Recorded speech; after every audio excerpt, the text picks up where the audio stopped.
ચોમાસામાં ભાદરવાના ભીંડાની જેમ ફૂટી નીકળતા ખાડા હવે એક મહાકાય પ્રશ્નનું રૂપ ધારણ કરી ચૂક્યો છે। ખાડાની કરમ કહાનીની આ વરવી તસવીરો આપને દેખાડવી છે। દક્ષિણ ગુજરાતથી માંડીને સૌરાષ્ટ્ર સુધી જ્યાં જુઓ ત્યાં રસ્તા પર ખાડાના મોકાણ નાગરિકોને હેરાન કરી રહ્યા છે।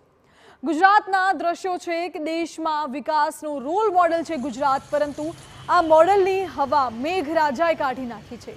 રસ્તાના કાંકરા તો ખરી પડ્યા છે, સાથે જ સરકારના દાવાની પોલ પણ ખુલી ગઈ છે। કરોડોના ખર્ચે બનાવાતા રસ્તા કેમ ચોમાસામાં ધોવાઈ જાય છે? આ સવાલનો જવાબ કદાચ ગૂગલ પાસે પણ નહીં હોય। ચંદ્ર કે મંગળ પરથી જો પૃથ્વી પર નજર કરવામાં આવે તો ગુજરાતના રસ્તા પર પડેલા ખાડા નરી આંખે દેખાઈ શકે। હવે અહીં સવાલ એ સર્જાય છે કે આ ખાડા કેમ આપના લોકલાડીના તંત્રને નથી દેખાતા?